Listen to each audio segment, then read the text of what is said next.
Honor Among Thieves, a film based on the theme of the famous tabletop RPG game, introduces us to the world of Forgotten Realms, where alongside humans you will meet mages, dwarves, orcs, elves, and other races that belong to every proper fantasy.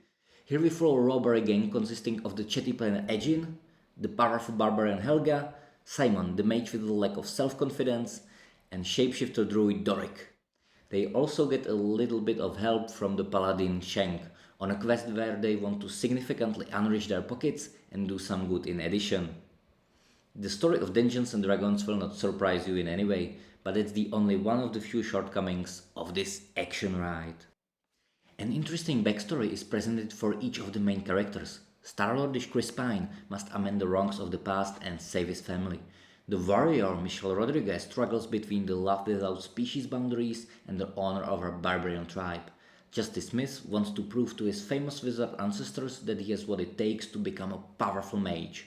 Sophia Lillis is a little bit underdeveloped in that regard, but she makes up for it with one of the most epic scenes of the movie, which lets her shapeshifting abilities shine through. Jean Regé Page has charisma to spare, but he has to confront his dark origins. Don't expect any deep Bergman character studies, but even in a fantasy film it's nice to know why the characters do what they do. On the other side, they are opposed by the slimy Hugh Grant, who recently successfully continues to break out of the image of sympathetic sissy from romantic comedies, and also Daisy Head, who can be really frightening here. However, everything remains within acceptable limits for the whole family, even with small children. But I can imagine that in a darker film, her character would stand out even more and could resemble, for example, Jack Law from King Arthur Legend of the Sword. The story and its characters may sound a bit cliched, and to some extent they really are, but each of the actors give a performance that will have you rooting for them. But what pushes Dungeons and Dragons into the waters of strong fantasy movies is the damn funny scenario of the Shamrock, Gilio, Daly, and Goldstein. The last two are also directing. It can be seen that they've already built their comedic spurs while working on Horrible Bosses and Spider Man Homecoming. However, what surprises me the most is their fresh direction. Although they are responsible for the underrated and imaginative Night Game, they can still be considered as directing newcomers. The world they created here breathes something real on you, which was certainly helped a lot by filming on Iceland and in Northern Ireland. The actors from Ant-Man Quantumania must surely be quite envious of the local crew after hours spending in front of the green screen.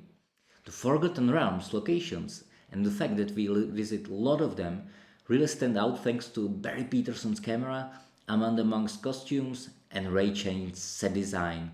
They also burst with color and become places where audiences would like to return again. Yes, they don't skimp on the CGI here either, and I'm honestly curious if the movie will pay off the generous 150 million budget, but I would rather see another sequel from this world than a digital mishmash of the last Marvel movies.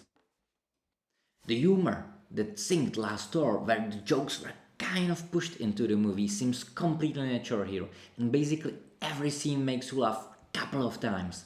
Thanks to them, Honor Among Thieves is a very funny action ride, which will pass swiftly despite the slightly longer 130 minutes length. Then Liebenthal's editing should also be highlighted. The transitions between individual locations are sometimes quite imaginative, which also helps the movie to flow. If you like those less serious types of fantasy like Terry Pratchett or Stardust, or if you have young cinephiles at home, then definitely go to the cinema for Honor Among Thieves. I haven't laughed so hard at a movie like this since the first Guardians of Galaxy. It's certainly a visual experience that deserves to be seen on the big screen. On the scale of fantasy films, from original 2000 Dungeons and Dragons to Lord of the Rings, Honor Among Thieves ranks really high and gets 8 points out of 10. But if you prefer more faithful, more serious fantasy, then subtract 1 point from the rating. On the contrary, add 1 if you like to clear your head in the cinema and you don't need your brain threads spinning non-stop. You can also look forward to a funny cameo by a really famous actor. Strength. Sympathetic characters. Vivid world. Humor. Weaknesses. A cliched story. The soundtrack could be more epic.